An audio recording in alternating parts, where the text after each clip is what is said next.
In episode 36, Execute an Incident Response that Contains Damage Quickly, we focus on a calm, time-savvy way to act when something goes wrong and still capture what you need to prove what happened. The aim is to give you a disciplined arc that lets you move fast without breaking evidence, so business impact stays small and the story stays knowable. We anchor every action to two simple outcomes: limit the blast radius and preserve the trace. When those are your North Stars, choices become clearer under pressure because you can weigh any step against containment and proof. Payment Card Industry Data Security Standard, PCI DSS, expects that kind of repeatable rigor, and exam questions often test whether you can see both goals at once. You will hear the rhythm of detect, decide, contain, eradicate, recover, and learn, yet we treat it as a flexible loop rather than a fixed staircase. That keeps your options open while still giving a shape to follow when the room gets loud. Speed without structure turns into chaos, so the first move is to know what you are dealing with and how big it feels compared to normal problems. Categories help you sort reality in the moment: an availability event that knocks out a service, a confidentiality event that risks data exposure, or an integrity event that alters records.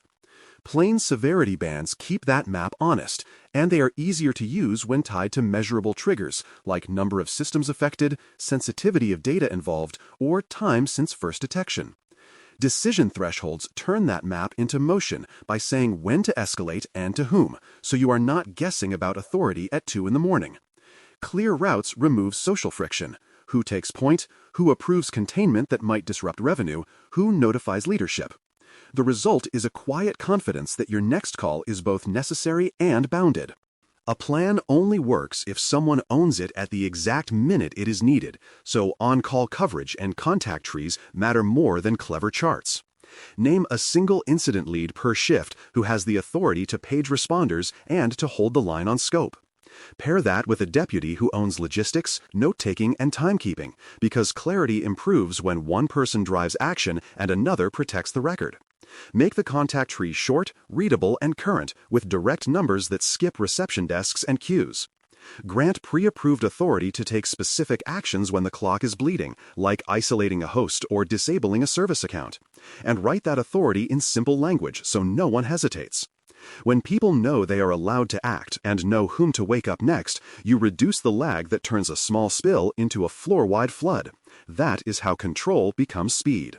Early detection has a tone to it: small signals that look a little wrong but repeat across places that do not usually agree. Tuned alerts make that tone audible by cutting noisy rules and promoting rules that find behavior, not just signatures. Triage queues help responders pick the first thread to pull, like new outbound destinations from finance laptops or scripted logons outside business hours. Automated enrichment turns a raw alert into a story fragment by attaching context automatically: user identity, recent changes, asset owner, and a short history of similar alerts. When that enrichment lands inside the ticket that wakes the on-call, the first 5 minutes shift from searching to deciding. You can still inspect logs and hunt for related events, but the system has already done enough work to suggest where containment will buy you the most time. That is what speed feels like when it is earned. Containment is deliberate interruption. You are not fixing the root yet. You are cutting off the oxygen that keeps the fire alive. Isolate affected hosts from the network through a known action path, which could be an EDR containment control or a switch port disable that a duty engineer can execute without a meeting. Revoke or reset credentials associated with suspicious activity, beginning with tokens and service keys that grant broad reach. Block malicious network paths at the closest safe control point, often an egress filter or a zero trust policy, so you break command channels and data exfiltration without collapsing unrelated traffic. Write a short justification in the incident log for each containment step: what you did, the expected effect, and how you will reverse it later. That entry preserves the hinge between before and after, so recovery does not guess. Thoughtful interruption keeps the business breathing while you prepare the cure. Eradication is the careful removal of causes, not just symptoms, and it benefits from a sober checklist shaped by evidence. Verified fixes beat improvised patches because they align to how the environment is built and updated in normal times. Coordinate with change approval paths that can run fast during emergencies, but still capture who asked for the change, who reviewed it, and when it was applied. That paper trail preserves the logic of the response, which matters for later audit and for any partner who must trust your outcome. Target the root drivers you actually saw: unpatched services, risky configurations, abused credentials, or a gap in external exposure control. Confirm the fix on a quarantined copy first when possible, then schedule a narrow maintenance window to apply broadly. Precision here avoids second waves, and it builds the confidence you need to invite systems back into normal life. Recovery is the return to trustworthy operation, and it moves in stages rather than at one triumphant switch flip. Start clean by rebuilding from known good images instead of trying to wash a dirty system in place, and restore data from backups that passed integrity checks.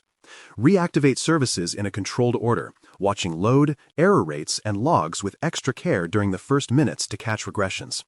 Keep compensating containment in place while you warm up, such as tighter network egress rules or more aggressive session expiration, then ease them back as stability and monitoring improve. Share a brief go-live plan with owners and support teams so everyone expects the same checkpoints and rollback triggers. That choreography turns anxiety into a shared tempo, which reduces the risk of rush choices. The goal is not speed for its own sake. It is safe speed that stays inside tested rails. Few organizations operate alone, especially when payment data or shared platforms are involved, so coordination beyond your walls must be timely and precise. Contracts often require notification to service providers, acquirers, or brand partners within defined windows, and those clocks start when you first knew or should have known. Keep a simple matrix that maps incident types to external obligations and preferred channels, including backup contacts in case a primary address fails. Share only verified facts and current actions, not speculation, and ask for the minimum assistance that shortens containment or clarifies scope. Regulators and industry programs care about promptness, accuracy, and evidence that you controlled risk while communicating. Building that cadence in calm hours pays off when a real event arrives, because you can send the right message at the right moment without diluting internal focus. Coordination becomes a strength rather than a distraction. Inside the company, clarity beats drama. Each audience needs a small number of things in plain words. What is affected? What is the impact right now? What actions are being taken? And what to expect next? Executives want a succinct risk view tied to business services and customer trust. Operations teams want instructions tied to systems and tickets. Legal and compliance want an accurate record and a check against obligations. A short communication template reduces cognitive load. A 2-line situation note, 3 short action points, and a single next checkpoint time. Avoid percentages without context, and avoid adjectives that outpace facts. When you model that tone, meetings shrink, decisions clarify, and you buy the room enough silence to do the work. Most harm from incidents comes not just from attackers, but from misaligned messages that send people in different directions. Coordination begins with a steady voice. Learning is the dividend that turns a tough day into a better system. The lessons review should start within a week while memory is fresh, and it should frame 3 honest questions: what helped, what hurt, and what we will change. Convert insights into specific control improvements, such as tightening an access path, retiring a brittle dependency, or revising an alert rule that failed to fire. Fold changes into training so people learn the new way before the next pressure test, using short, role-specific walkthroughs rather than long seminars. Publish the review to a home that everyone can find later, with dates, owners, and follow-through checkpoints. When you treat the write-up as part of the control library rather than a venting session, it becomes an asset that guides future action and satisfies audit. That is how recovery becomes growth, and growth becomes fewer repeat stories. A plan that sits in a binder does not survive contact with a busy Tuesday, which is why practice matters as much as documentation. Tabletop drills give teams a safe space to rehearse coordination and decision-making without the noise of real outages. And you can do them in an hour with a focused scenario and clear roles. Technical simulations add bite by testing tools and runbooks against live fire conditions in a contained environment, whether through red team actions, purple team exercises, or benign but realistic fault injections. Run these quarterly, rotate the scenario focus, and vary the starting point so you do not overfit to one script. Keep measurements light. Did we meet the notification window? Did containment steps execute inside expected times? Did evidence capture happen as designed? Practice builds reflex. Reflex builds pace, and pace under control is what reduces damage in real life. Metrics turn a story into a system you can compare over time, and a few well-chosen numbers go a long way. Time to detect shows how quickly weak signals become known. Time to contain shows how fast you can stop new harm. Time to recover shows how reliably you can return to trust. Time to close with evidence shows whether your records keep up with your actions. Attach concrete artifacts to each number: the alert or ticket that started the clock, the log note that marked containment, the change record that approved a fix, the report that captured the timeline. Track percent completeness for those artifacts, not just raw times, because paperwork gaps often hide process weakness. Share the metrics monthly with owners who can change design and staffing, not just the responders who already feel the heat. When numbers drive improvements rather than blame, the curve bends in the right direction. Bring the playbook to closure with decisions that move tomorrow, not just memories of today. Put one tabletop on the calendar with a named scenario, a host, and a date inside the next quarter. Then send the invitations so it exists outside intentions. Choose 3 control enhancements that came out of this review, make each one a small, observable change, and assign an owner and a due date that anyone can see in your tracker. This could be a tighter egress rule for sensitive segments, a sharper alert that uses behavior enriched with identity context, or a simpler on-call handoff checklist. Announce these actions in your normal cadence so teams know what is changing and why. When you close an incident with scheduled practice and tangible upgrades, you respect the people who did the hard work, and you lower the odds that the next event feels familiar. That is how discipline compounds. Put the elements together, and you have a rhythm that works in messy reality. A shared map of incident types and severities. Authority that travels with the on-call. Early detection powered by context. Containment that acts without panic. Eradication that removes causes.